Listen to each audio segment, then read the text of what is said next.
Billionaire CEO fell for his mother's lies about his wife and twins. 8 years later, one video exposed everything. 8 years, Danielle. 8 years I've lived believing you betrayed me. Jonathan's voice cracked as he stood on her doorstep, rain soaking through his expensive suit. 8 years thinking those children weren't mine. Danielle's face hardened as she gripped the doorframe.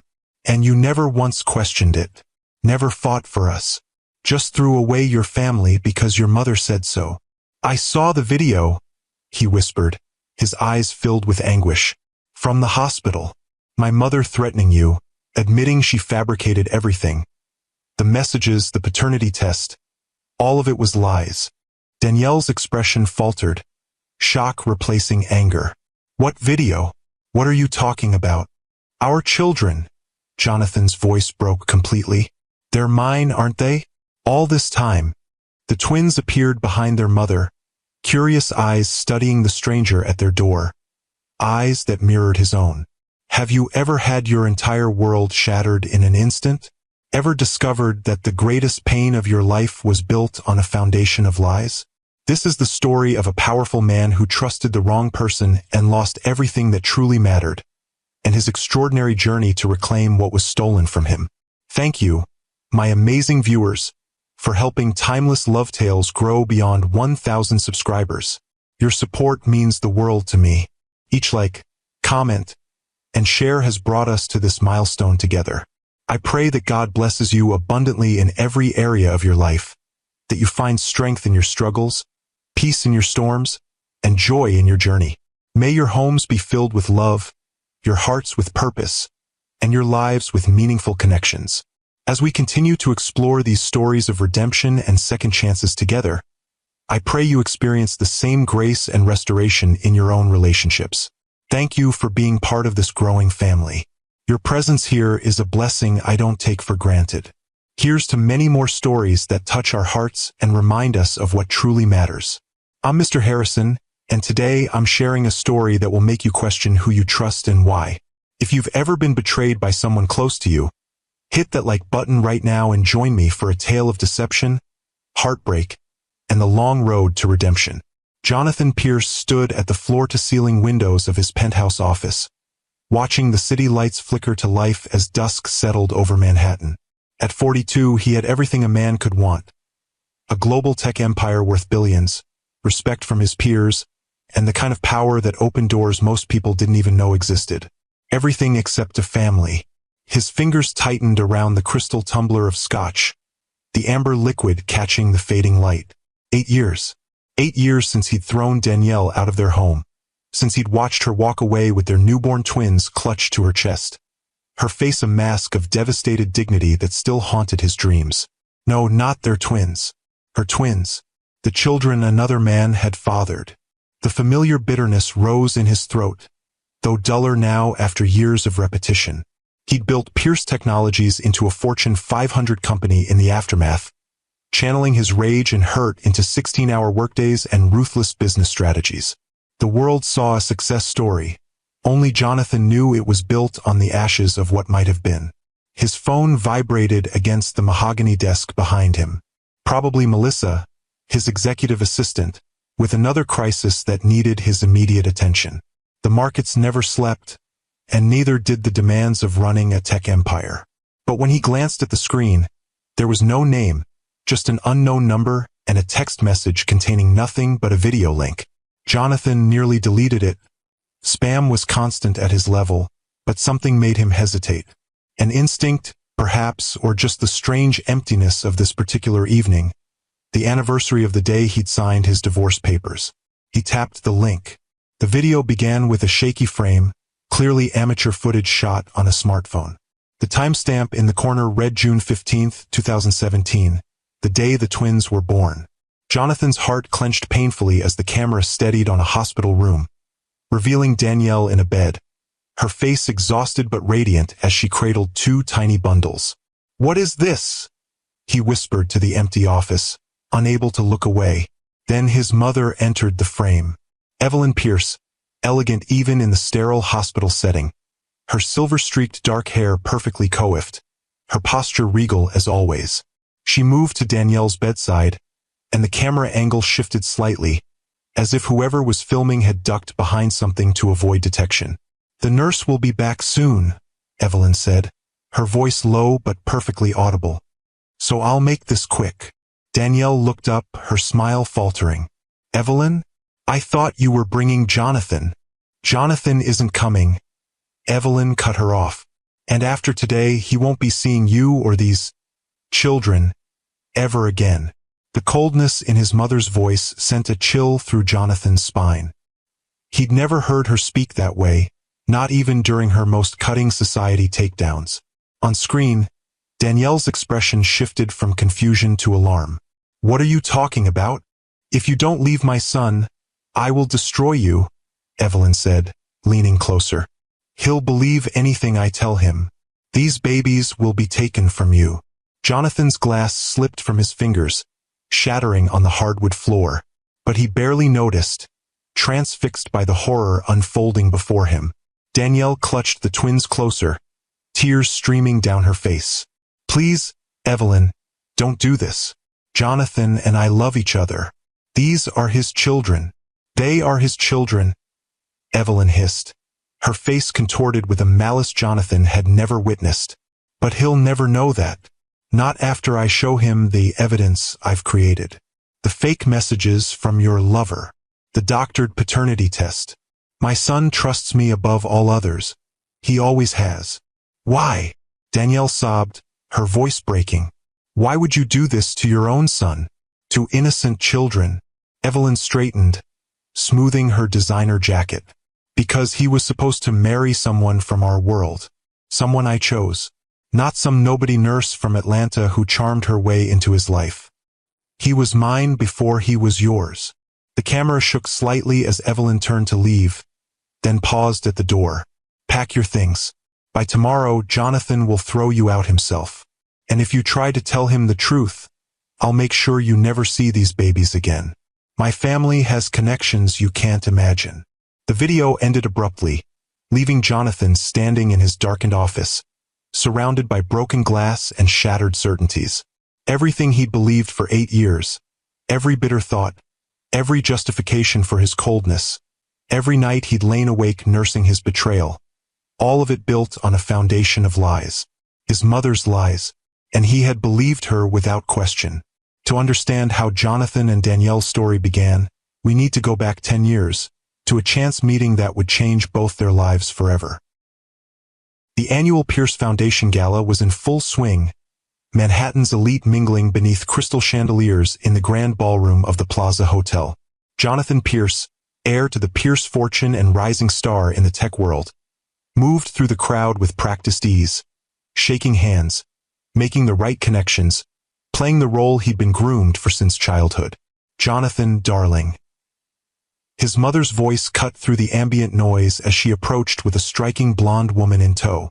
"You simply must meet Vivian Aldrich. Her father sits on the board at Goldman Sachs." He recognized the setup immediately. Another of his mother's carefully vetted potential matches. Wealthy, well-connected, and thoroughly boring. "Excuse me," he said, offering a practiced smile. "I just spotted someone I need to speak with."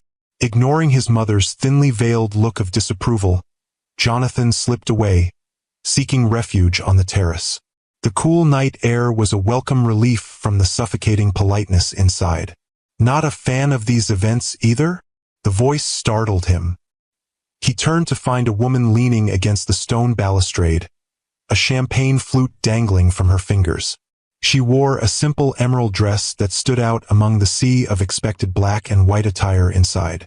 Her dark curls fell loosely around shoulders that the dress left elegantly bare, and her warm brown skin seemed to glow in the soft lighting. "That obvious?" he asked, finding himself genuinely smiling for the first time that evening. "Only to a fellow escapee."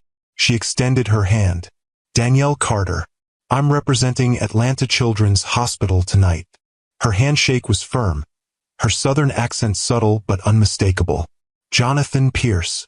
I know who you are, Mr. Pierce. Your foundation's invitation brought me here." She took a sip of champagne, studying him over the rim of her glass. "Though I expected someone older and stuffier, given the formal wording on the invitation. He laughed, surprised by her candor. The stuffiness is carefully cultivated over generations. I'm still working on mine. Don't, she advised. It doesn't suit you. Something about her directness, her complete lack of the usual deference people showed around him, was refreshingly disarming. What brings a representative from Atlanta Children's Hospital to New York? Your money, she answered bluntly, then smiled. Or rather, the hope of directing some of it toward our pediatric oncology wing. We're developing an innovative treatment program, but funding is always the challenge. You're a doctor? Nurse practitioner. Pediatric oncology.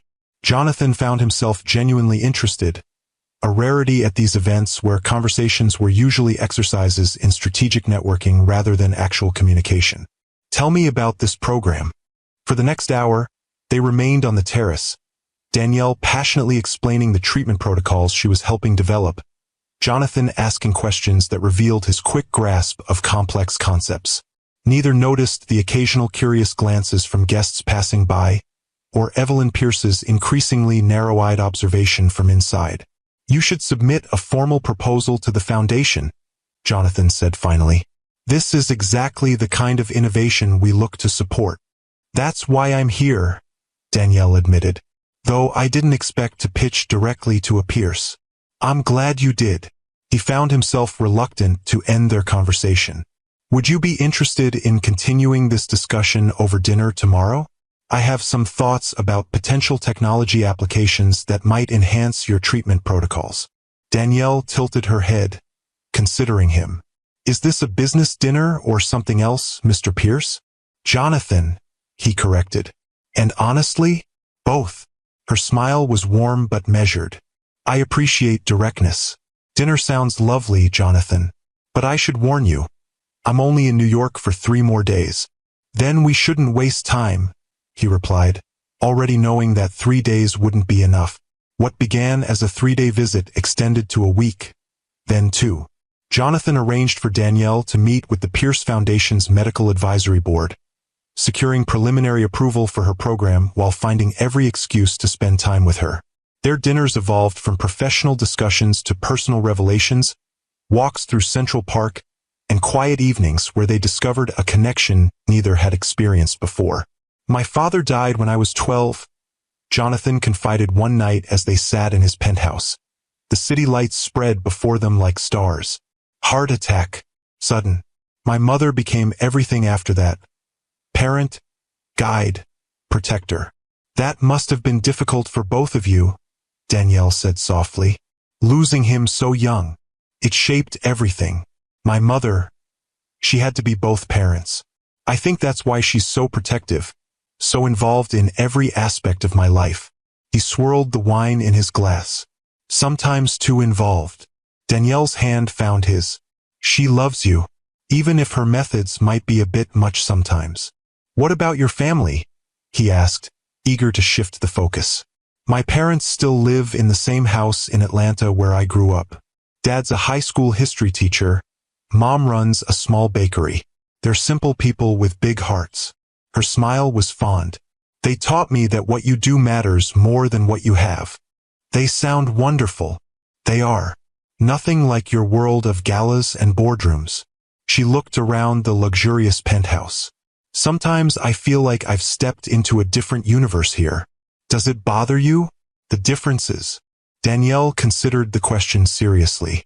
Not the money itself, but the values that sometimes come with it, the emphasis on appearances, connections, proper lineage. That's foreign to me. In my family, you're judged by your character, not your bank account or your last name. And how am I doing? On the character judgment?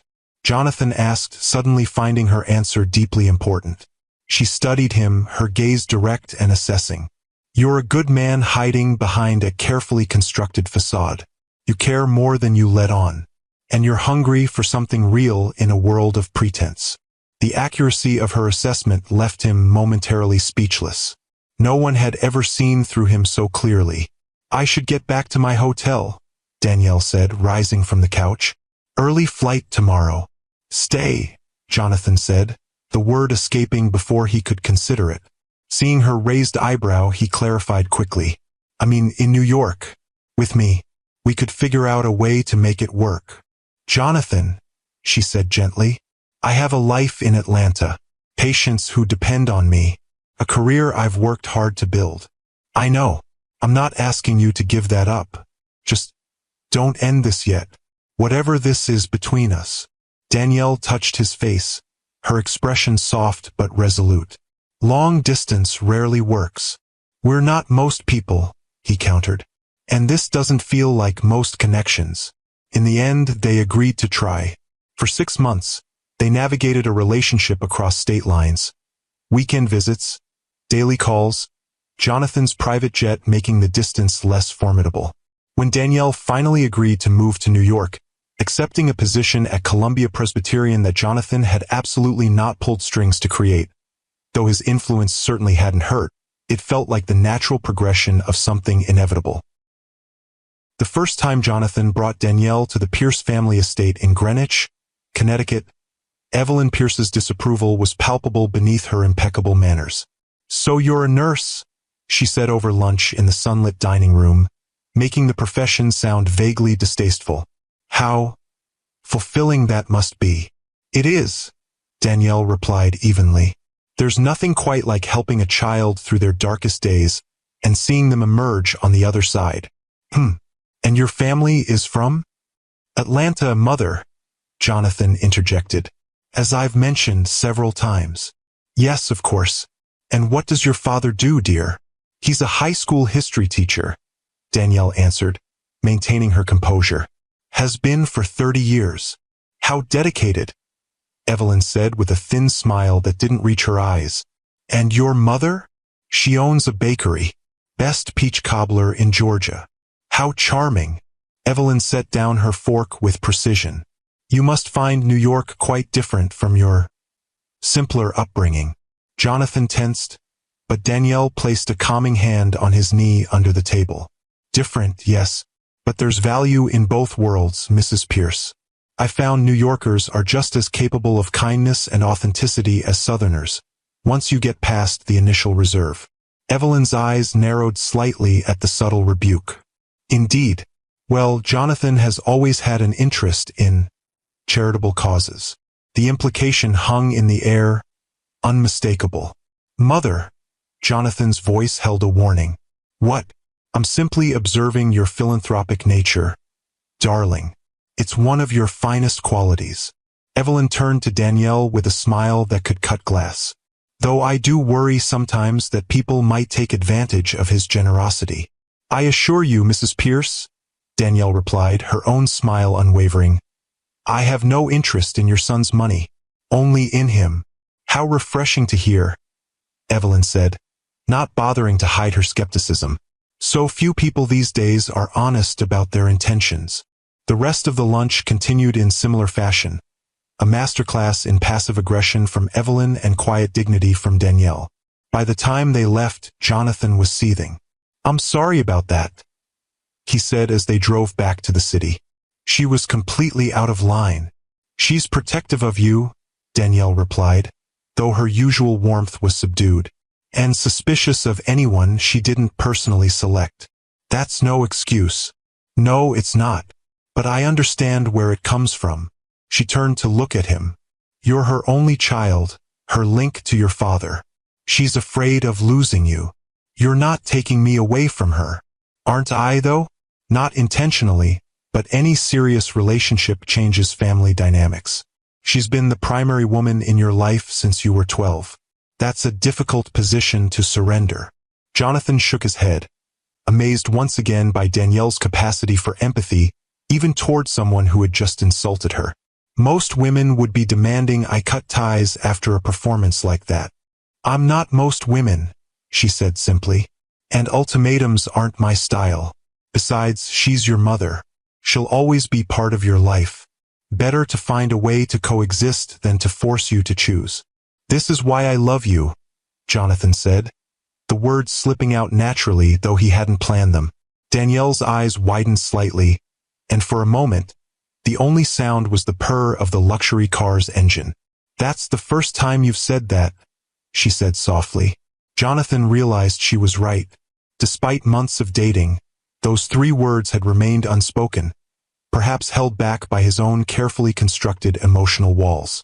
"I should have said it sooner," he admitted. "But it's been true for a while now." Danielle's smile was radiant. "I love you too, Jonathan Pierce. Despite your intimidating mother and your ridiculous wealth." He laughed, feeling lighter than he had in years. "Especially despite those things, I hope." Despite Evelyn's clear disapproval, Jonathan and Danielle's relationship deepened. 6 months after Danielle moved to New York, Jonathan proposed during a private dinner on the rooftop garden of his penthouse, the Manhattan skyline glittering around them like a galaxy of earthbound stars. "I know my world isn't always easy," he said, down on one knee with a ring that managed to be both elegant and understated, just like Danielle herself. "But you make me want to be better than my circumstances, better than my upbringing. You see the man I want to be, not just the name I was born with." Tears shimmered in Danielle's eyes as she nodded, words momentarily beyond her. When he slipped the ring onto her finger, she finally found her voice. "Yes," she whispered. 1,000 times yes. The news of their engagement was met with genuine delight from Danielle's family and thinly veiled dismay from Evelyn. The wedding planning became a subtle battlefield, with Evelyn pushing for an extravagant society event at the plaza and Danielle preferring something more intimate and meaningful. "Darling, you're a Pierce now, or you will be," Evelyn said during one particularly tense planning lunch. "There are expectations, traditions. The plaza has hosted Pierce weddings for 3 generations." "I understand that, Mrs. Pierce," Danielle replied calmly. "But Jonathan and I want our wedding to reflect both our backgrounds, not just the Pierce legacy." "And what would that entail?" "A barbecue reception." Evelyn's tone made the suggestion sound absurd. Jonathan intervened before Danielle could respond. "Actually, Mother, we've decided on the botanical garden. A ceremony at sunset, with elements honoring both families." "The botanical garden?" Evelyn looked genuinely horrified. "But what about the Pierce china? The traditional champagne toast in the plaza ballroom?" "We can incorporate some traditions," Jonathan conceded. "But this is our wedding, not a Pierce corporate event." Evelyn's lips thinned to a tight line. "I see I'm being overruled." "How progressive of you, Jonathan." The wedding, when it finally arrived on a perfect June evening, was everything the couple had hoped for: elegant without being ostentatious, personal without being casual. Danielle's father, a tall man with the same warm eyes as his daughter, walked her down an aisle lined with soft lights and scattered rose petals. Her mother had indeed provided peach cobbler alongside the traditional wedding cake, a detail that delighted everyone except Evelyn, who managed a tight smile for photographs but spent most of the evening looking as though she'd bitten into something sour. "She'll come around," Danielle assured Jonathan during their first dance. "Give her time." But time only seemed to deepen Evelyn's resentment.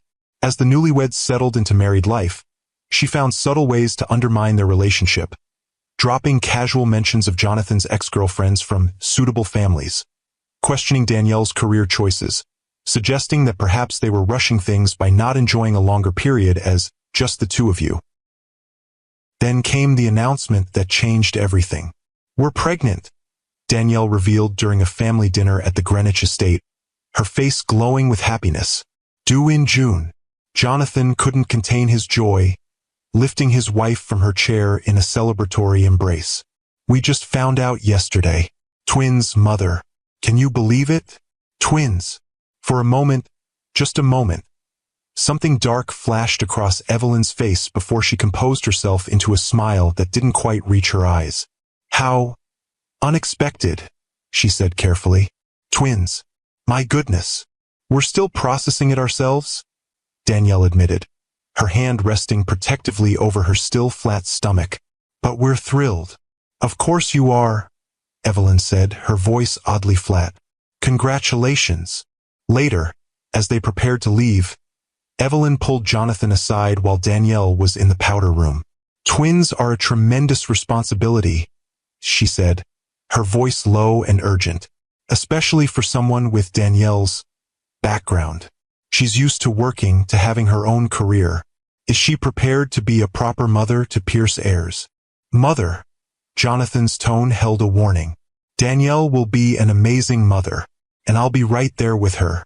We're partners in this, as in everything. Of course, darling. I'm simply concerned.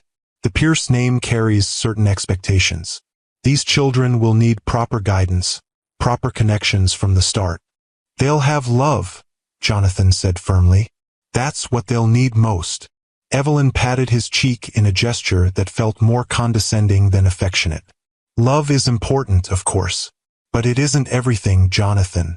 Blood and legacy matter too. The pregnancy progressed smoothly, though Danielle suffered from more severe morning sickness than typical, a common occurrence with twins.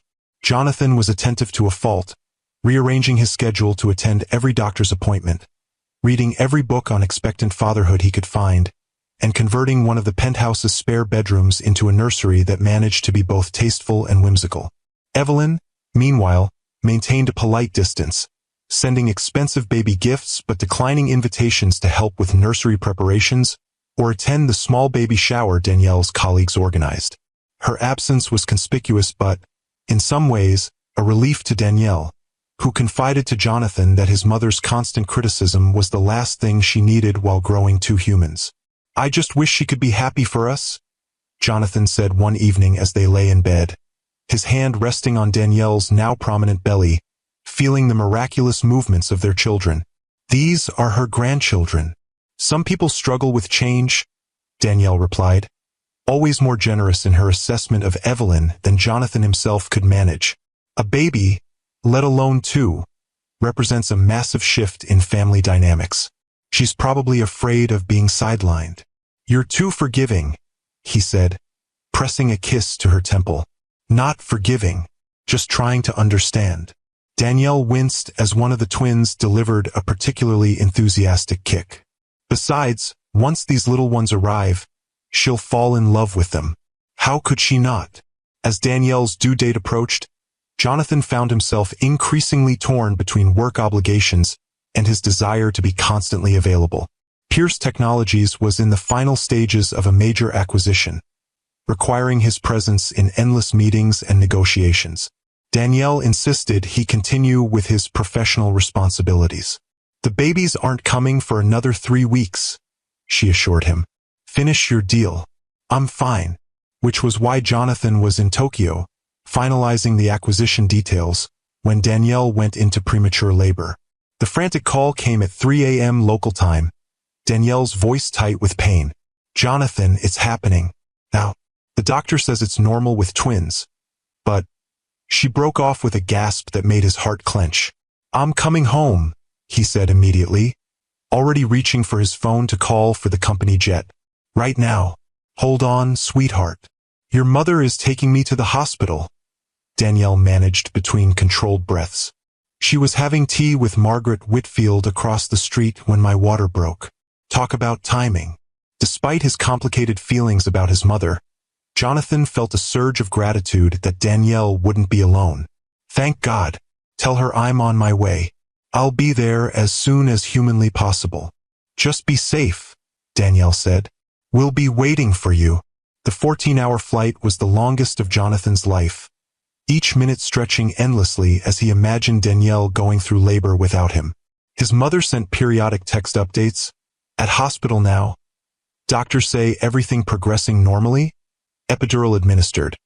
But they were clinical, devoid of the emotional reassurance he craved. By the time his car pulled up to the hospital entrance, Danielle had been in labor for nearly 16 hours. He raced through the corridors, directed by nurses to the maternity ward, his heart pounding with equal parts excitement and fear. The scene that greeted him when he burst into Danielle's room was not what he expected. Rather than finding his wife still in the throes of labor, he discovered her propped up in bed, exhausted but radiant, cradling 2 tiny bundles. His mother sat in a chair by the window, her expression unreadable. Jonathan. Danielle's voice was hoarse but joyful. You made it. Come meet your children. He approached the bed almost reverently, overwhelmed by the sight of the tiny faces peering out from their blankets. One with eyes already open, regarding the world with what seemed like solemn curiosity, the other peacefully asleep. A boy and a girl, Danielle said softly. Noah and Naomi. They're perfect, Jonathan whispered, carefully taking the baby boy as Danielle offered him. Absolutely perfect. For a moment, the world narrowed to just the four of them. Jonathan, Danielle, and these miraculous new lives they created together. He barely registered his mother's presence until she spoke. I should give you some privacy, Evelyn said, rising from her chair.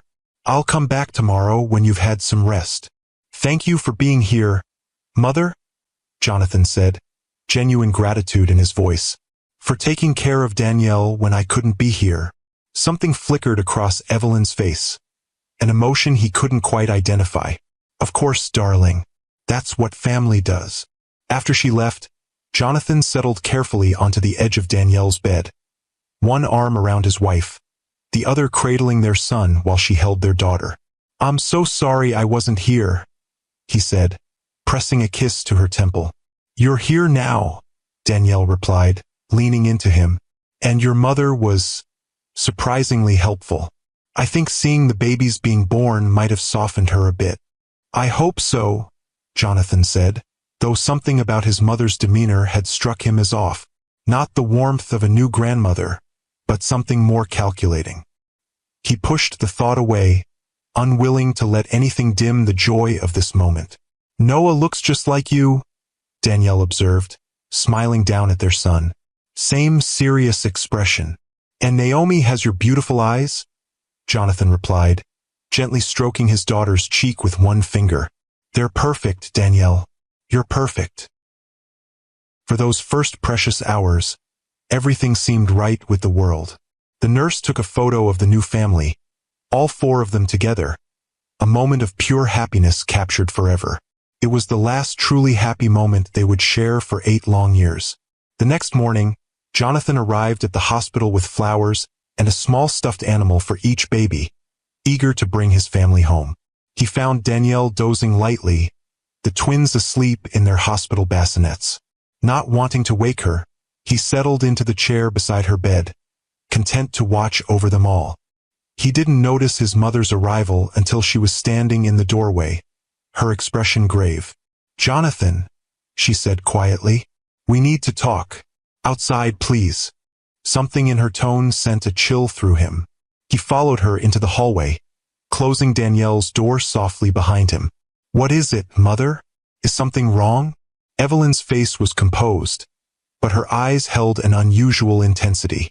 There's no easy way to say this, so I'll be direct. I have reason to believe the twins may not be yours. The words hit him like a physical blow. What? That's absurd. I wish it were. Evelyn opened her handbag and withdrew an envelope. I've had suspicions for some time. Danielle's frequent late nights at the hospital. Her insistence on keeping her phone locked, the calls she would take in another room. She's a nurse practitioner in pediatric oncology, Jonathan said, anger beginning to rise. Of course she has late nights and private calls about patients. That's what I hoped too, Evelyn continued, her voice gentle but firm.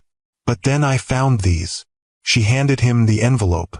Inside were printouts of text messages, apparently from Danielle's phone, to someone saved as M.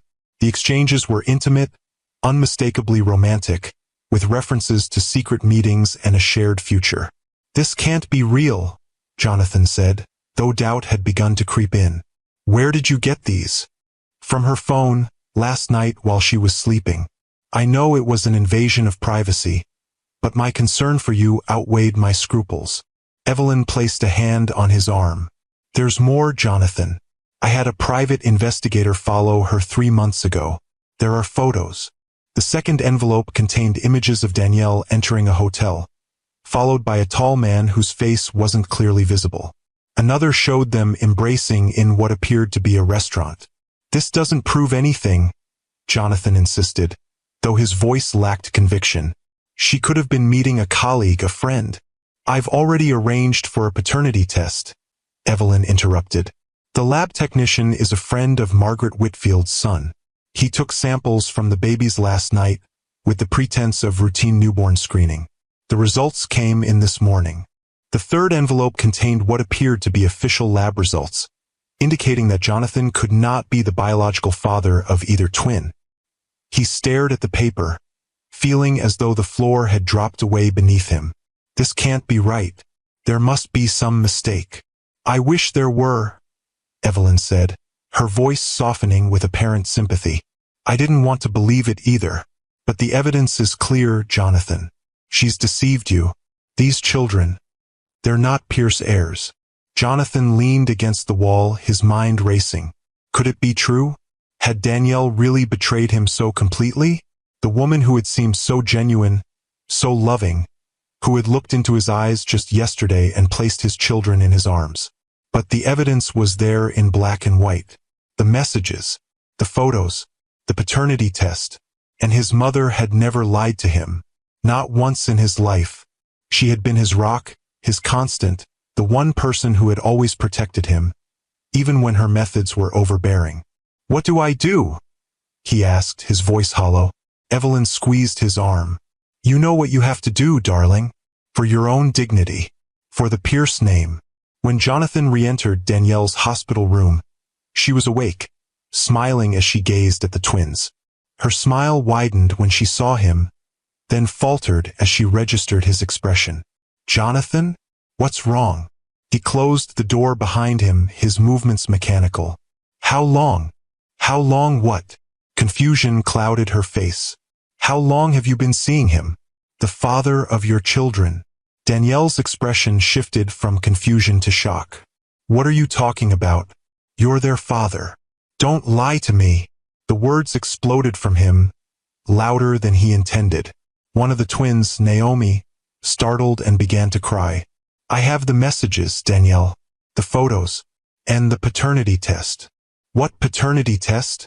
Danielle's face had gone pale. Jonathan, you're not making any sense. He threw the envelopes onto the bed. It's all there. Every message to your lover. Every secret meeting. And the proof that these children aren't mine. Danielle stared at the papers, then back at him, her eyes wide with disbelief. These aren't my messages. I've never sent these. And I've never been with anyone but you, Jonathan. Never. The paternity test doesn't lie, he said coldly. Then the test is wrong. Or it's been falsified. Danielle struggled to sit up straighter, wincing from the pain of her recent C-section. Jonathan, look at them. Look at Noah. He has your eyes, your chin. These are your children. For a moment, doubt flickered through him. He glanced at the twins, at the son who did indeed seem to have his features. But then the image of those text messages, those photos, the official-looking lab results swam before his eyes. I want you out of my house, he said, his voice flat. As soon as you're discharged, I'll have my lawyers draw up a settlement. You won't want for anything financially, but I never want to see you again. Jonathan, please, Danielle begged, tears streaming down her face. This is insane. I've never been unfaithful to you. Never. Someone is setting me up. Who, Danielle? Who would do that? His voice was razor-sharp with pain. She hesitated, and in that moment of silence, understanding dawned in her eyes. Your mother. Jonathan, think about it. She's never wanted me in your life. She's never accepted me. Don't you dare blame my mother for your betrayal, he snapped, though something cold settled in his stomach. She's been nothing but supportive since the babies were born. Has she? Or has she been waiting for the perfect moment to drive us apart? Danielle reached for his hand, which he jerked away. Jonathan, I love you. Only you. I would never do this to you, to us. Please, just listen. I've heard enough. He stepped back, hardening himself against her tears, against the tiny voice in his head questioning whether this could all be a terrible mistake. My lawyer will contact you about the settlement and custody arrangements. Custody? Danielle's voice broke. You're throwing me out, but you want custody of children you just claimed aren't yours? The contradiction hit him, but he pushed through it. You'll have primary custody. I'm not a monster, but they'll be provided for, regardless of their paternity. It's the right thing to do. The right thing to do is to trust your wife, Danielle said, her voice steadying despite her tears. To believe the woman who has loved you faithfully for years over manufactured evidence that conveniently appeared in your mother's hands. But Jonathan was already retreating emotionally and physically. The pain was too raw, the evidence too damning, and the lifelong habit of trusting his mother too deeply ingrained. Goodbye, Danielle. 3 days later, Danielle stood in the foyer of the penthouse they had shared, the twins in their carrier seats beside her, a suitcase containing the essentials for her and 2 newborns at her feet. Her face was pale with exhaustion and grief, her body still recovering from major surgery, but her spine was straight as she faced Jonathan one last time. "This is a mistake you will regret for the rest of your life," she said quietly. "Not because of what you're doing to me, but because of what you're doing to your children, to yourself." Jonathan remained impassive, though it took every ounce of his control. "The car is waiting to take you to the airport. The house in Atlanta has been prepared. Everything you need will be provided. I don't want your houses or your money, Jonathan. I want you to wake up and see what's happening." She searched his face for any sign of the man she had married. "Your mother has orchestrated this entire thing. Can't you see that? My mother has only ever protected me," he said, the words sounding hollow even to his own ears. "She would never do something like this." Danielle shook her head sadly. "Then you don't know her at all. And maybe you never really knew yourself either." She bent carefully, mindful of her healing incision, and lifted the carrier seats, one in each hand. Jonathan fought the instinct to help her, to take one last look at the tiny faces nestled inside. Instead, he opened the door, signaling to the waiting security personnel to assist with her luggage. "Goodbye, Jonathan," Danielle said, pausing at the threshold. "When you finally see the truth, and someday you will, I hope you can forgive yourself. Because despite everything, I already forgive you." With that, she walked out of his life, taking with her everything that had ever truly mattered to him, though he was too blind with pain and betrayal to realize it yet. The door closed behind her with a soft click that somehow sounded like the end of the world. If you've ever made a devastating mistake based on lies from someone you trusted, hit that like button. And if you believe that truth always finds a way to surface, no matter how deeply it's buried, subscribe to Timeless Love Tales with Mr. Harrison for more stories that will touch your heart and perhaps change how you see the people in your own life. The days following Danielle's departure passed in a blur of numbness for Jonathan.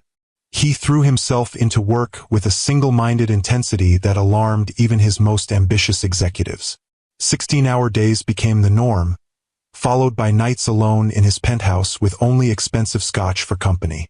Evelyn visited frequently, bringing meals he barely touched, offering comfort he couldn't absorb. If she noticed the growing hollowness in his eyes, the way he flinched when she mentioned Danielle's name, she gave no indication.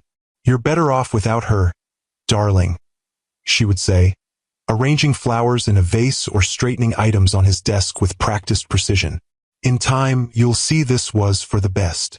The divorce was finalized with clinical efficiency, Jonathan's high-powered attorneys ensuring a swift and private resolution. The settlement was generous to a fault. The house in Atlanta, a substantial monthly allowance, trust funds for the twins, comprehensive healthcare coverage for all 3. Danielle accepted it all without negotiation or comment, her own attorney simply stating that her client wished to move forward with minimal conflict. Jonathan told himself this was further proof of her guilt. An innocent woman would have fought harder, would have demanded her day in court to clear her name. He ignored the voice that whispered she might simply be protecting the children from a public spectacle, or that perhaps she knew him well enough to understand that nothing would change his mind once it was set. The only communication he received directly from Danielle was a brief note accompanying the signed divorce papers. "These children are yours, Jonathan. Someday you'll know that truth. Until then, I will raise them to be kind, honest, and strong. Everything their father could have been if he hadn't let fear override love. They will know they were wanted and cherished, even if not by both parents. That much, at least, I can give them." He burned the note after reading it, watching the paper curl and blacken in the fireplace, telling himself it was just another manipulation from a woman who had already proven herself a consummate liar.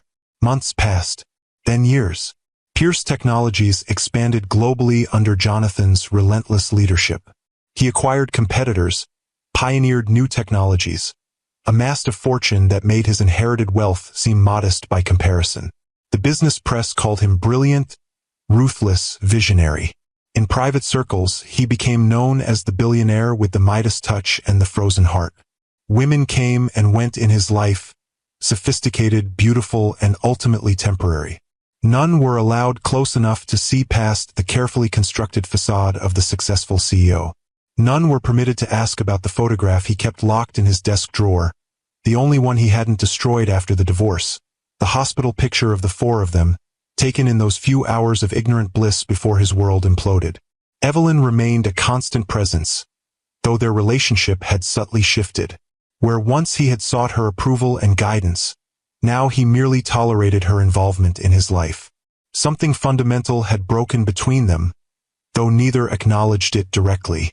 She continued to arrange his social calendar, to represent the Pierce family at charity events he couldn't be bothered to attend, to remind him of his obligations to their shared legacy.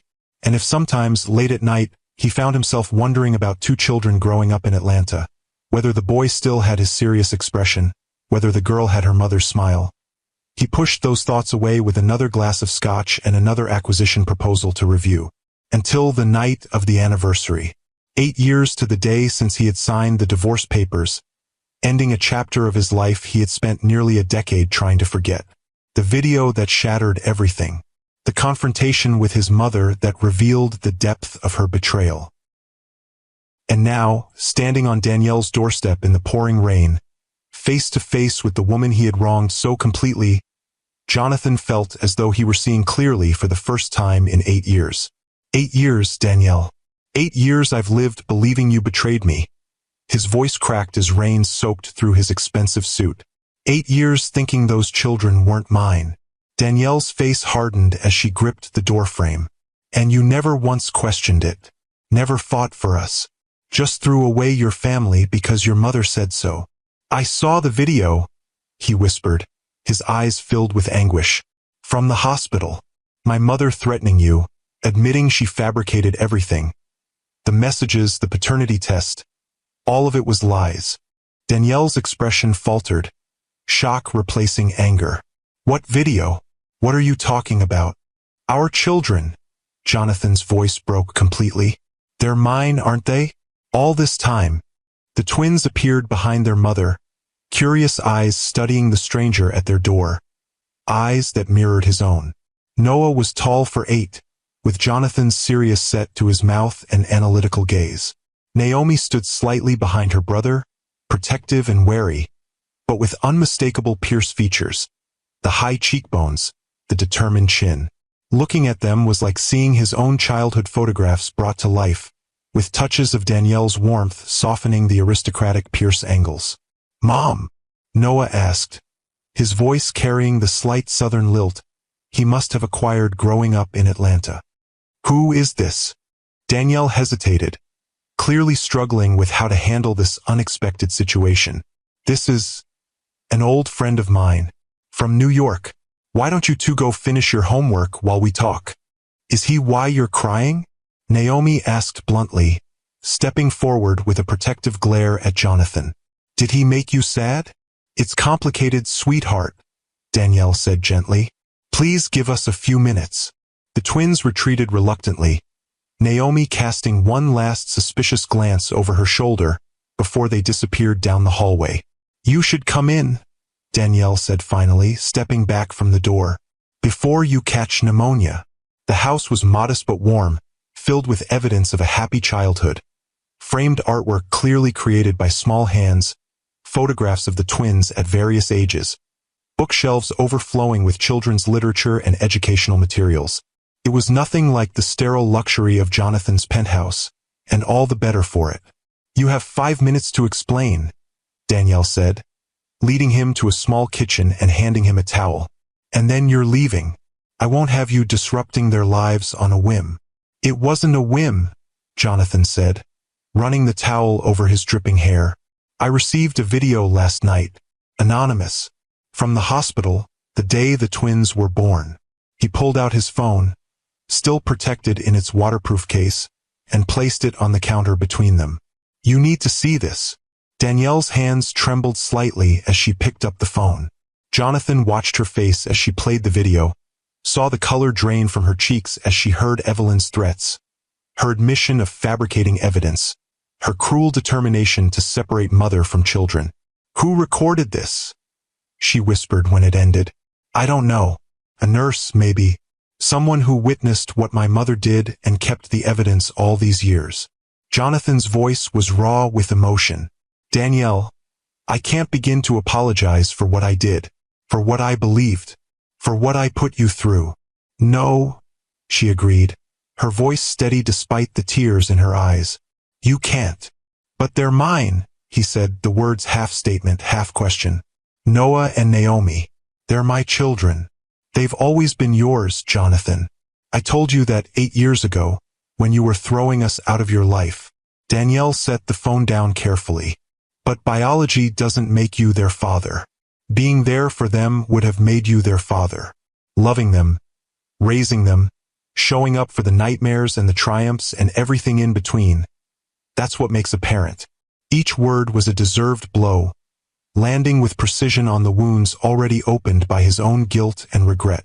"I know," he said simply. "I know I failed them, failed you, and nothing I can do will ever make up for that." "Then why are you here?" Danielle asked, genuine curiosity in her voice. "What do you want, Jonathan?" "A chance," he said, the word barely audible. "Not forgiveness, I haven't earned that. Not to disrupt the life you've built. Just a chance to know them, to be something in their lives, if they'll have me." Danielle studied him, those warm brown eyes seeing through him just as they always had. "And your mother? What about her?" "I confronted her with the video this morning. She admitted everything." The memory of Evelyn's face as she finally acknowledged her deception still burned in his mind. "Our relationship may never recover. I'm not sure I want it to." "She's still your mother," Danielle said, surprising him with her lack of vindictiveness. "That doesn't disappear, even after what she did. How can you be so understanding, after everything she took from you, from us?" Danielle sighed, leaning against the counter. 8 years is a long time, Jonathan. Long enough to work through a lot of anger. Long enough to realize that bitterness only hurts the person holding on to it. She glanced toward the hallway where the twins had disappeared. "And I had them. Every day, I had living reminders of the good that came from us, even if the us didn't survive." Jonathan followed her gaze, imagining the countless moments he had missed. First steps, first words, first days of school.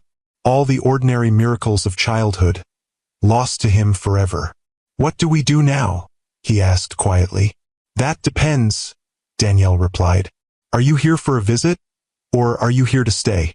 Because those children have never had a father figure in their lives. I won't let you waltz in, get their hopes up, and disappear when it gets difficult or when your mother decides to interfere again." "I'm here to stay," Jonathan said without hesitation. "In whatever capacity you'll allow. I've already instructed my COO to handle day-to-day operations at Pierce Technologies. I've rented a house nearby. I'm prepared to be here, to be present, for as long as it takes." Surprise flickered across Danielle's face. "You've already made these arrangements? Before even speaking to me?" "I needed you to know I was serious," he explained. "That this isn't impulsive or temporary. I've spent 8 years building an empire that means nothing compared to what I threw away. I won't make that mistake again." Danielle was quiet for a long moment, considering. Finally, she said, "We take this slowly, very slowly. The twins know nothing about you except that their father isn't in the picture. Introducing you as their biological father immediately would be too disruptive." "I understand," Jonathan agreed, hope beginning to flicker in his chest. "However you think is best. You'll meet them as my friend first. Someone from my past who's moved to the area. We'll see how they respond to you, how consistent you are in showing up." Her expression was resolute. "And at the first sign that you're going to hurt them, or that your mother is interfering again, it ends. Immediately."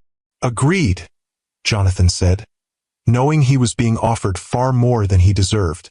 Thank you, Danielle, for even considering this. I'm not doing it for you, she said, echoing her words from their phone conversation. I'm doing it for them.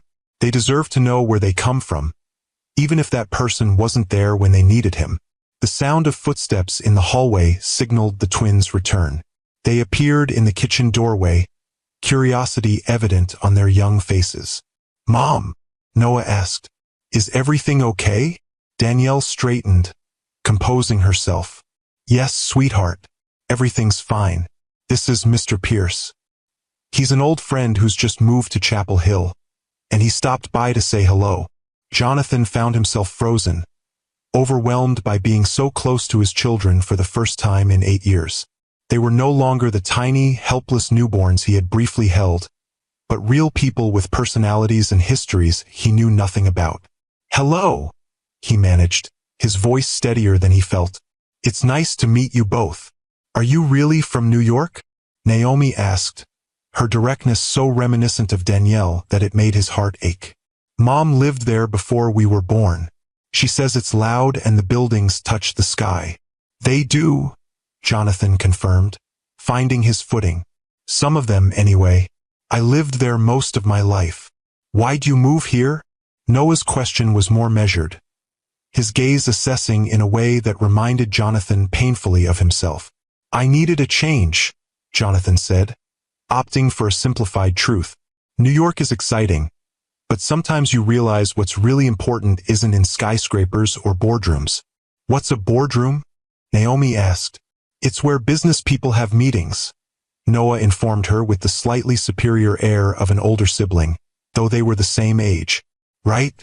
Jonathan nodded, a small smile forming despite the emotional turmoil still churning inside him. That's right. Very boring meetings, usually. Mr. Pierce works in technology, Danielle explained, watching the interaction carefully.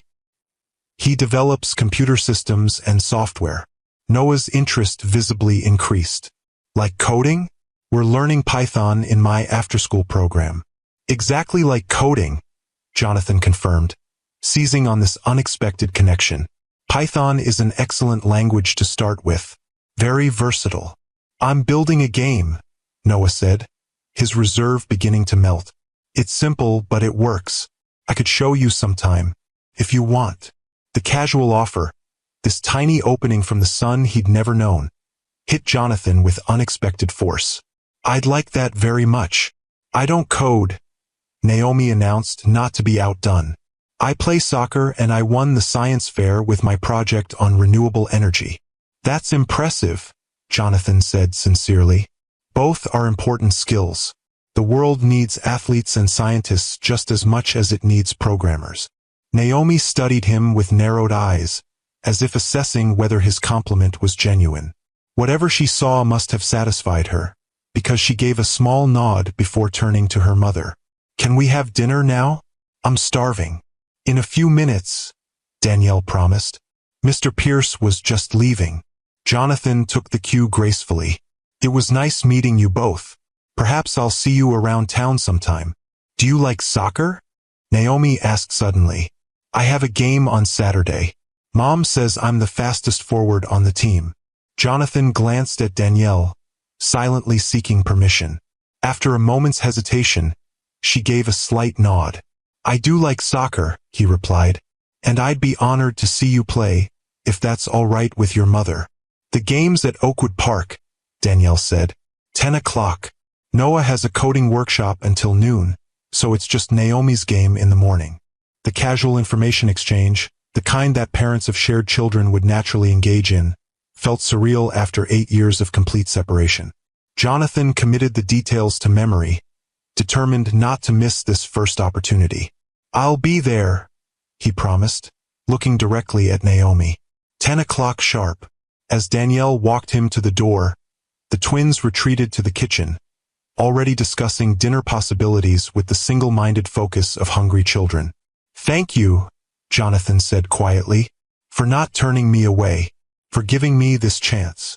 Don't thank me yet, Danielle replied, her voice low enough that the children couldn't hear. You have a lot to prove, Jonathan. A lot of trust to rebuild. And not just with me. I know. And I will, Danielle. Whatever it takes, however long it takes. He paused at the threshold. Rain still falling steadily outside. They're amazing. You've done an incredible job with them. A ghost of a smile touched her lips. They are amazing. But raising them alone wasn't the plan. The simple statement carried the weight of 8 years of single parenthood. The sleepless nights, the financial struggles, the emotional labor of being both mother and father to 2 children. Jonathan felt the full burden of his absence anew. I can never make up for the time I've lost, he acknowledged. But I can be here now and every day forward if you'll let me. We'll see, Danielle said, neither promising nor refusing. Saturday, 10 o'clock. Don't be late. As Jonathan drove back to his rented house through the rain-slick streets of Chapel Hill, his mind replayed every moment of the encounter. The first sight of the twins, their curious questions, Noah's tentative invitation to see his coding project, Naomi's direct challenge to attend her soccer game. Small openings, tiny possibilities that he had done nothing to deserve but would do everything to honor. For the first time in 8 years, he felt something like hope. Saturday dawned clear and crisp, a perfect fall day for outdoor sports.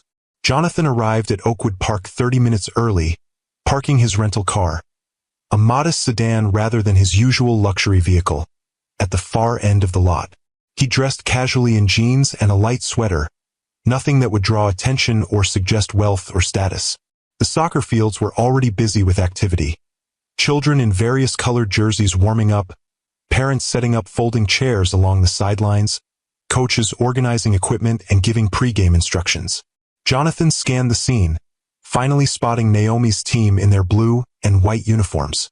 And there she was, his daughter, stretching with her teammates, her dark hair pulled back in a practical ponytail, her face serious with pre-game concentration. Even from a distance, he could see the determined set of her shoulders, the focused energy that reminded him so much of himself before an important business negotiation. He spotted Danielle on the sidelines, setting up a folding chair and arranging a small cooler beside it. Taking a deep breath, he approached, suddenly nervous in a way that billion-dollar deals had never made him. "Good morning," he said as he reached her. Danielle looked up, surprise flickering across her face. "You came. I said I would." He gestured to the empty space beside her chair. "May I join you?" She nodded, and Jonathan unfolded the chair he'd purchased the previous day, positioning it a respectful distance from hers. "I didn't expect you to be early," Danielle admitted, watching as Naomi jogged to the center of the field for the coin toss. "Punctuality wasn't always your strong suit." "I've changed," Jonathan said simply. "In some ways, at least." They fell into silence as the game began, both focused on Naomi as she darted across the field with impressive speed and coordination for an 8-year-old. Jonathan found himself completely absorbed, tensing with each near miss, smiling involuntarily when she executed a perfect pass to a teammate. "She's really good," he said during a brief pause in play. "Natural athlete." "She gets that from you?" Danielle replied, then seemed surprised by her own words.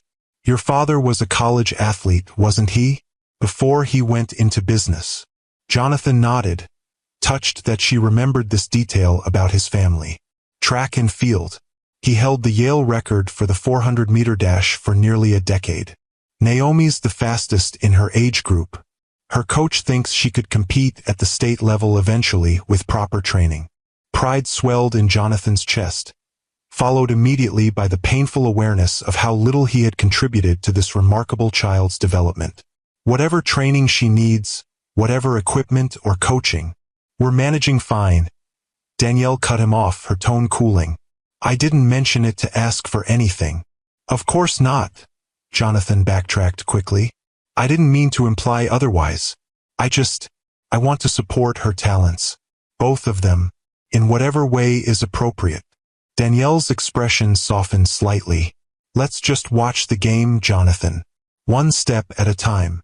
When Naomi scored a goal midway through the second half, Jonathan had to restrain himself from leaping to his feet and cheering like the proud father he had no right yet to be.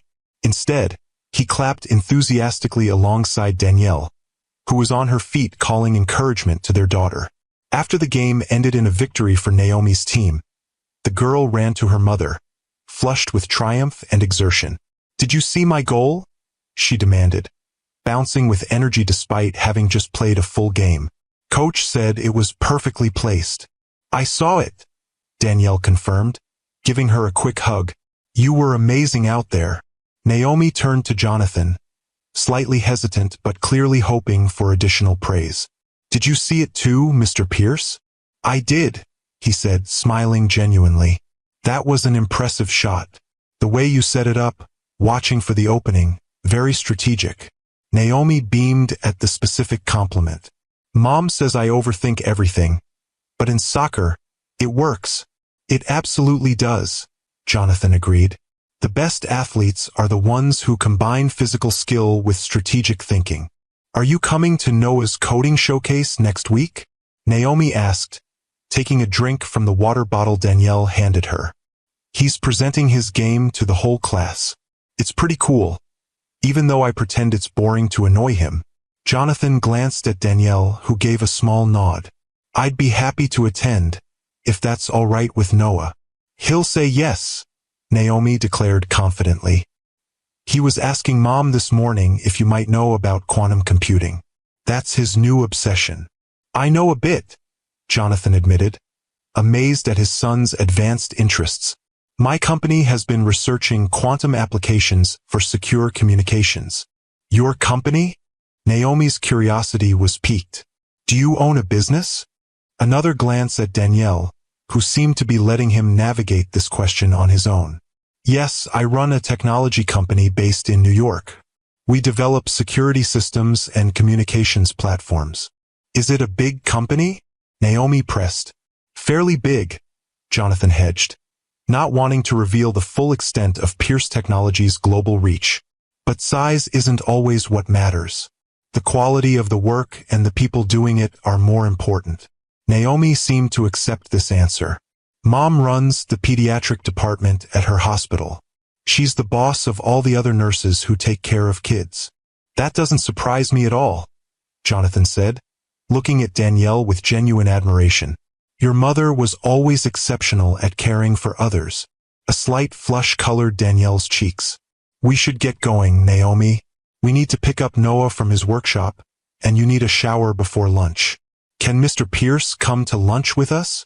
Naomi asked, the question catching both adults off guard. "Oh, I'm sure Mr. Pierce has other plans," Danielle began. "Actually, I'm completely free," Jonathan said, then added quickly. "But I understand if today isn't convenient. Another time, perhaps."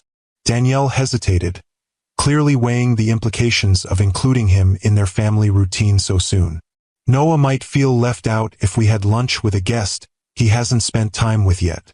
"That's a good point," Jonathan acknowledged, appreciating her thoughtfulness toward both children. "Maybe another day when both Noah and Naomi are available." "Next Saturday," Naomi suggested eagerly. "After my game. Noah doesn't have workshop then." Danielle sighed, recognizing she was being outmaneuvered by her daughter. "If Mr. Pierce is available, and if Noah agrees, then yes, we could have lunch next Saturday." "I'll be available," Jonathan assured them, trying to contain his elation at this unexpected progress. "And I'm looking forward to Noah's coding showcase this week as well." As they parted ways in the parking lot, Jonathan watched Danielle and Naomi walk to their modest SUV, his daughter still chattering excitedly about the game. The simple domestic scene, a mother and child heading home after a Saturday morning activity, was something most people would take for granted. For Jonathan, it represented everything he had foolishly discarded and now desperately wanted to reclaim. Over the following weeks, Jonathan established a careful presence in the twins' lives. He attended Noah's coding showcase, genuinely impressed by his son's natural aptitude for programming. He cheered at Naomi's soccer games, always sitting beside Danielle but maintaining a respectful distance. He joined them for occasional meals, bringing dessert or contributing to the conversation but never overstepping or trying to force a connection. Slowly, almost imperceptibly, the twins began to warm to him. Noah sought his input on coding challenges, eyes lighting up when Jonathan suggested solutions or resources he hadn't considered.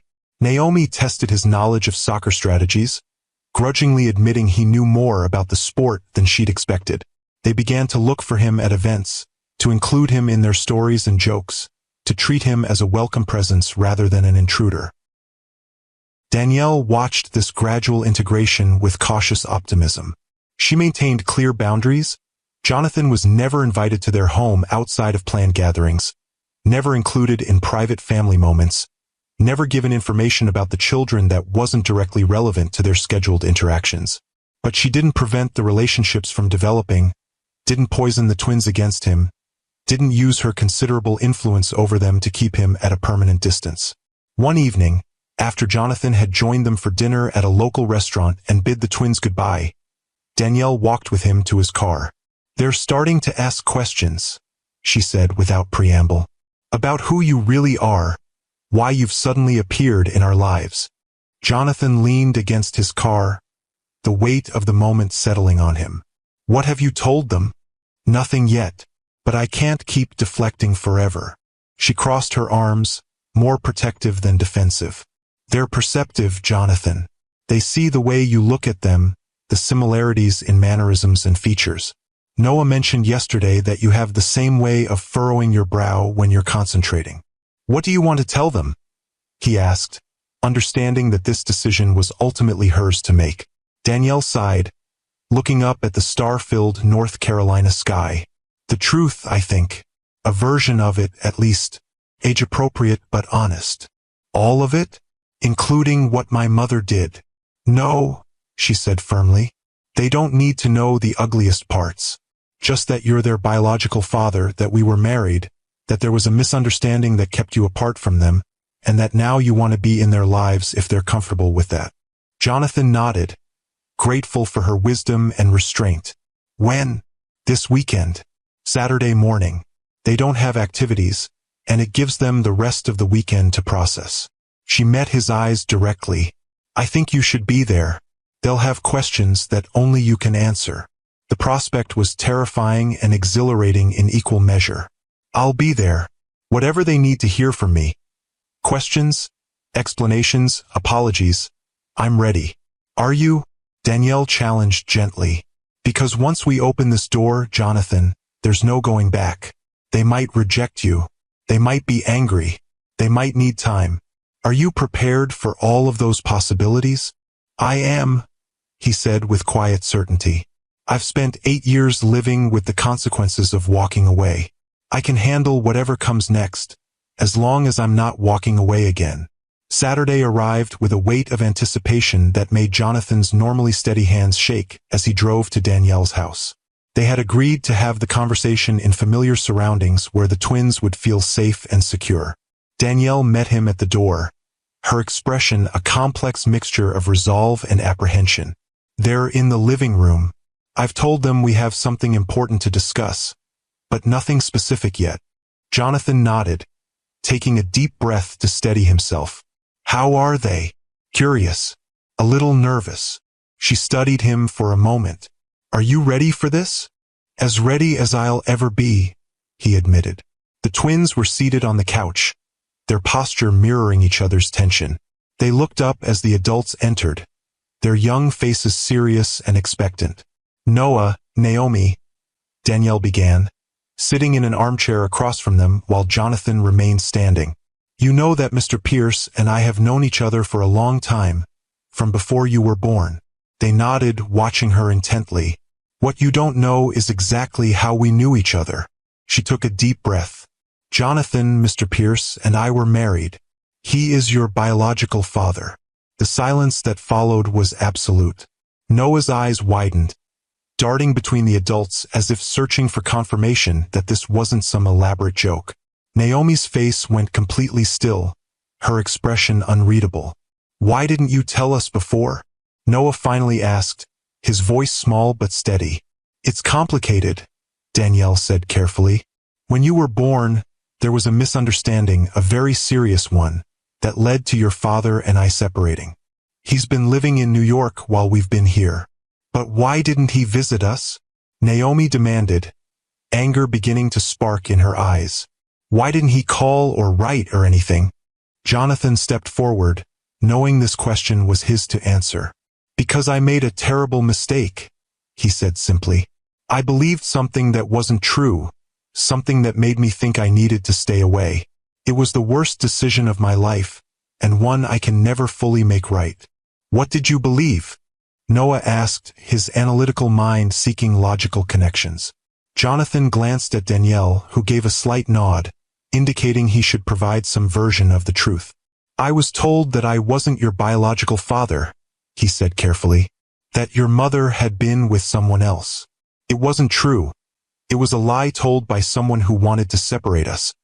But I believed it without questioning, without fighting for the truth. Who lied? Naomi pressed, her directness unwavering. Another glance at Danielle, who subtly shook her head. Some details were still too complex, too painful for 8-year-old understanding. Someone who thought they were protecting me, Jonathan said, opting for a simplified truth. Someone who didn't want your mother and me to be together. Your grandmother, Noah said suddenly, his perceptive gaze fixed on Jonathan. Mom has pictures of her parents, but we've never seen pictures of yours. And sometimes when Mom talks about New York, she gets this look when she mentions your family. Jonathan was momentarily stunned by his son's intuition. Yes, he admitted after a pause. It was my mother. Why didn't you believe Mom instead of your mother? Naomi demanded, the hurt in her voice unmistakable. Didn't you love her? The question cut straight to the heart of Jonathan's failure. I did love her, very much, but sometimes we trust the wrong people because they've been in our lives longer, or because we're afraid of what the truth might mean. He knelt down to be at eye level with the twins. It wasn't about not loving your mother. It was about my own weakness, my own fear. And you both have paid the price for that mistake every day of your lives.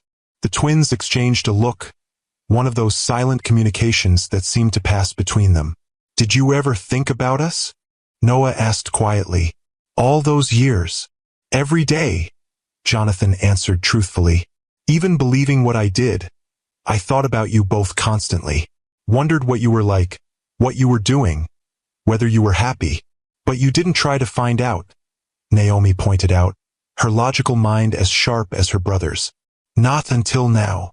No, Jonathan acknowledged. I didn't. And that's another mistake I'll have to live with. What changed? Noah asked. Why now, after 8 years? Jonathan looked to Danielle, unsure how much to reveal about the video. Your father learned the truth recently, Danielle explained. He discovered that what he'd been told was a lie, and he came here as soon as he knew. Are you moving here? Naomi asked Jonathan directly.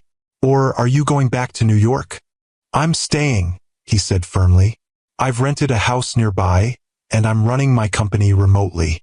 I want to be here, to be part of your lives in whatever way you're comfortable with. What if we're not comfortable with any way?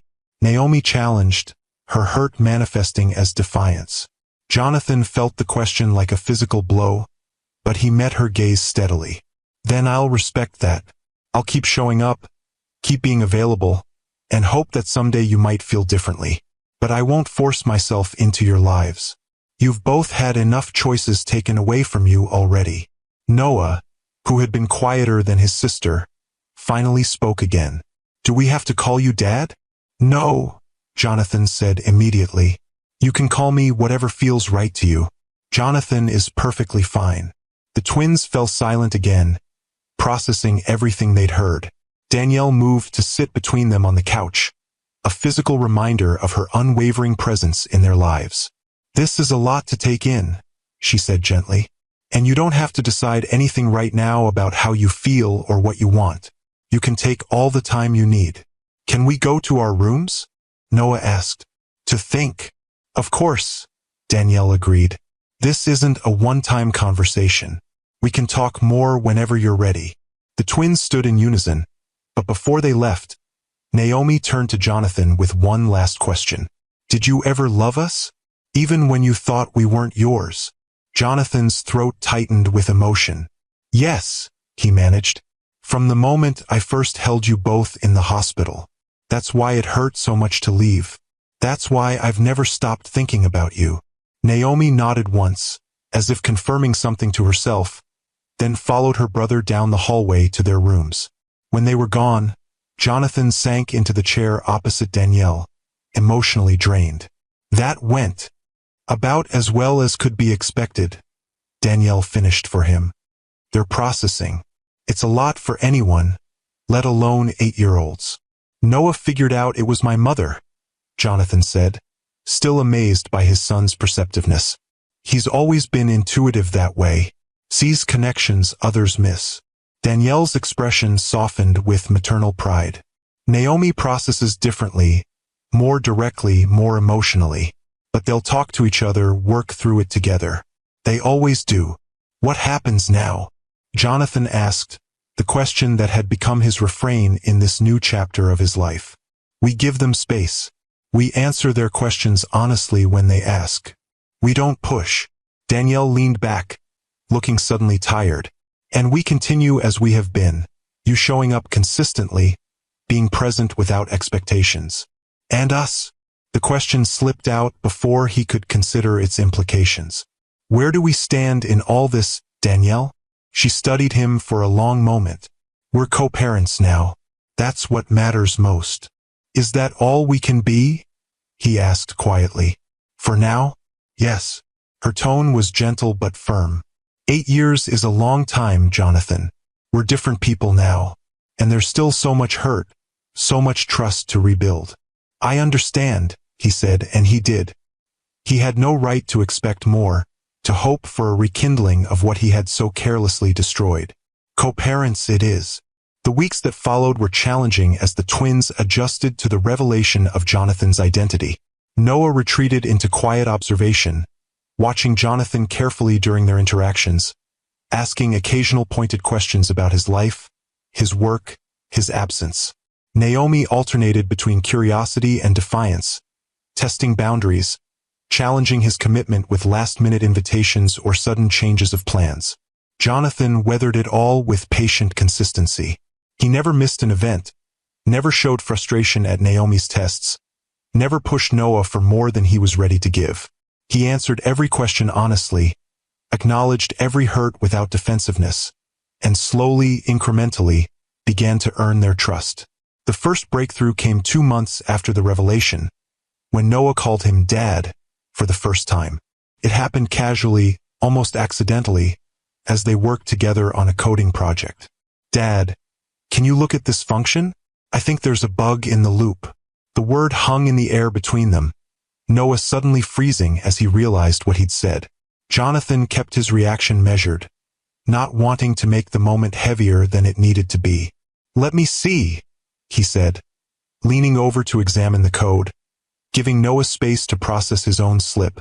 After a moment, Noah relaxed and continued with the project as if nothing momentous had occurred. But something had shifted.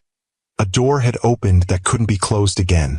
Naomi took longer, holding on to Jonathan with deliberate precision, a small act of independence that he respected. Her breakthrough came differently, not through words but through action. It was Parents' Day at her school, an event where students showcased their work for family members. Danielle had warned Jonathan that Naomi might not want him to attend, that it might be too public a declaration of their relationship before she was ready. But the night before the event, as they finished dinner at Danielle's house, he was now occasionally invited for family meals. Naomi looked up from her plate. "Parents' Day starts at 9 tomorrow, she said matter-of-factly. "I'm presenting my science project on sustainable energy at 9:30. You should be there by 9:15 to get a good seat." Jonathan exchanged a surprised glance with Danielle before responding carefully. "I'd be honored to attend, Naomi. 9:15 it is." The next day, as he sat beside Danielle in the school auditorium, Naomi took the stage with her project. After explaining her research and demonstration, she concluded with a simple statement that brought tears to Jonathan's eyes. "I'd like to thank my mom for helping me gather materials, and my dad for reviewing my research methodology. Science runs in the family, I guess." It was a small acknowledgement, but a public one. A choice she had made freely, without pressure or expectation. After the presentation, when Naomi joined them in the audience, she slipped her small hand into Jonathan's for the briefest moment before taking her seat. No words were necessary. If you've ever witnessed the power of a child's forgiveness, hit that like button right now. And if you believe that it's never too late to right a wrong, to rebuild what was broken, subscribe to Timeless Love Tales with Mr. Harrison for more stories that remind us of our capacity for redemption. As months passed, a new family dynamic gradually emerged. Jonathan remained in Chapel Hill, dividing his time between remote management of Pierce Technologies and his growing relationship with the twins. He purchased a home not far from Danielle's, creating a space where the children felt comfortable and welcome, with rooms decorated to their preferences and areas dedicated to their interests. Evelyn remained in Greenwich, her relationship with Jonathan fundamentally altered by her deception.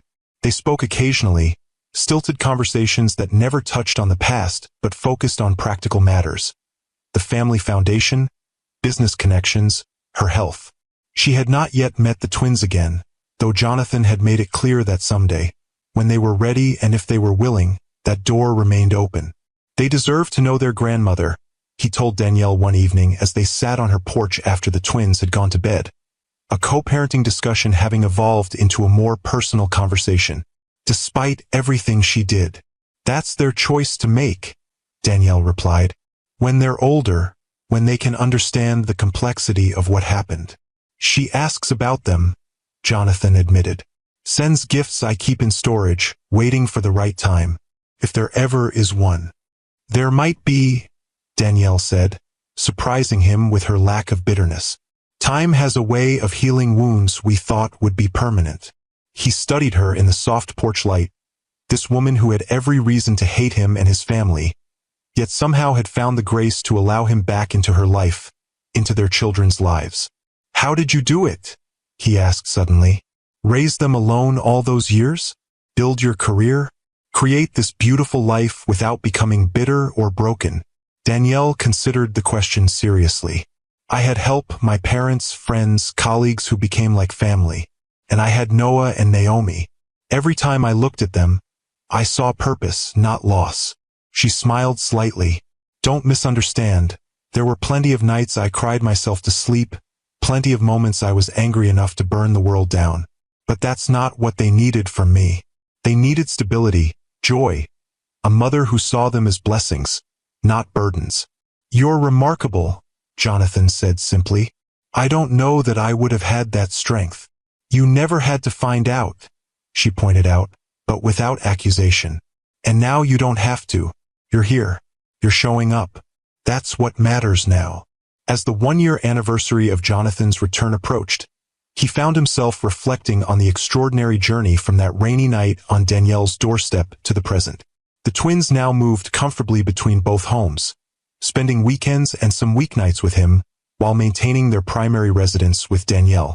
They called him Dad without hesitation, included him in school events and activities, sought his advice and attention with the natural expectation of children who knew they were loved. His relationship with Danielle had evolved too, from the initial wariness to a genuine friendship built on mutual respect and shared purpose. They consulted each other on parenting decisions, presented a united front to the children, and occasionally enjoyed adult conversations that had nothing to do with co-parenting and everything to do with rediscovering each other as people.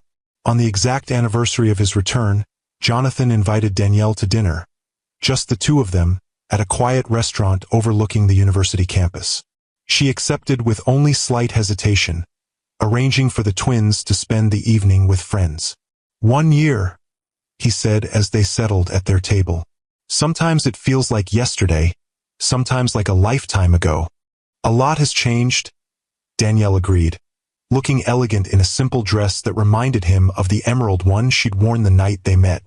The twins have certainly adjusted better than I ever expected. Children are remarkably resilient when they feel secure, Jonathan observed. And they've always had that security with you. Danielle accepted the compliment with a small smile. They love you, you know, completely. Whatever doubts or reservations they had are gone.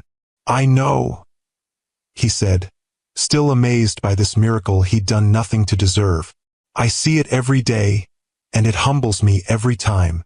They talked through dinner about the children, about work, about the future, Noah's interest in a specialized STEM program, Naomi's upcoming soccer tournament, Jonathan's plans to open a Pierce Technologies research center in the Research Triangle that would allow him to remain in North Carolina permanently. It wasn't until dessert that Jonathan broached the subject that had been on his mind for months. "Danielle," he began carefully, "this past year has been about rebuilding trust, about becoming a father to Noah and Naomi, about creating a functional co-parenting relationship with you. And you've done all of that," she acknowledged. "Better than I ever expected, honestly. Thank you." He took a breath, gathering his courage. "But there's something else I need to say, something I felt growing stronger with each passing month." Danielle's expression turned cautious. "Jonathan, I'm still in love with you," he said simply. "I never stopped, not really, even during those 8 years when I thought I hated you. What I felt was grief for what I'd lost, anger at what I believed was betrayal. But underneath it all, there was always love." She was silent for a long moment, her eyes searching his face. "Love isn't always enough," she finally said. "We learned that the hard way." "No, it isn't," he agreed. "Without trust, without commitment through the hardest moments, love alone can't sustain a relationship. I understand that now in a way I never did before." "And you think things would be different now?" There was no skepticism in her question, only genuine curiosity. "I know I'm different," Jonathan replied. "The man who threw away his family because his mother told him to is gone.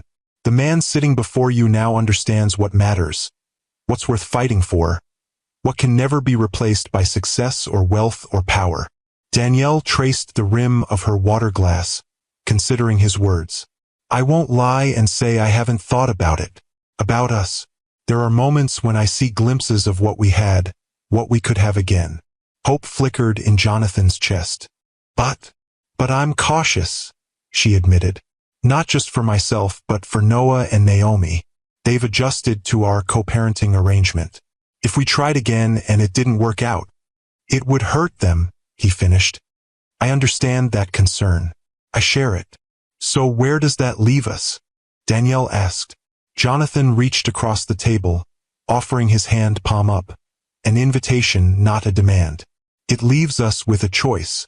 We can continue as we are, successful co-parents who care about each other but maintain separate lives.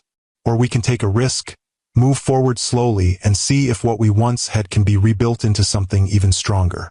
After a moment's hesitation, Danielle placed her hand in his. "Slowly," she emphasized. "Very slowly, with the children's well-being as our absolute priority. Always," he promised. "However long it takes, whatever you need to feel secure in this decision." As they left the restaurant hand in hand, walking through the gentle North Carolina evening, Jonathan felt a sense of completion he had never experienced in all his years of business success. The circle that had been broken 8 years ago was beginning to close, not perfectly, not without scars, but with a strength that could only come from having been shattered and carefully, lovingly reconstructed. 2 years later, on a perfect June day much like the one when they had first married, Jonathan and Danielle renewed their vows in a simple ceremony in the backyard of their new home, a compromise between his desire for luxury and her preference for practicality. Noah and Naomi, now 10 years old, stood beside them as best man and maid of honor, their faces glowing with the special joy of children who have witnessed the healing of what once seemed irreparably broken. Evelyn attended at the twins' invitation, a relationship that had begun tentatively a year earlier and was still finding its footing, but marked by her genuine remorse and their remarkable capacity for forgiveness. She sat quietly during the ceremony, her eyes occasionally filling with tears as she witnessed the family that had nearly been destroyed by her actions, now reunited and stronger for having weathered the storm. As Jonathan and Danielle sealed their renewed commitment with a kiss, Noah and Naomi exchanged triumphant high fives behind their parents' backs, their mission to reunite their family finally complete. Sometimes life brings truth late, but always right on time. If the story touched your heart, please hit that like button and subscribe to Timeless Love Tales with Mr. Harrison. I'd love to hear your thoughts in the comments below. Have you ever experienced a moment of truth that changed everything? Have you witnessed the power of forgiveness in your own life? Remember that it's never too late to right a wrong, to rebuild what was broken, or to find your way back to the people who matter most. Sometimes the longest journeys lead us right back to where we were always meant to be. Thank you for joining me for today's story. I'm Mr. Harrison, and I'll see you in the next timeless love tale.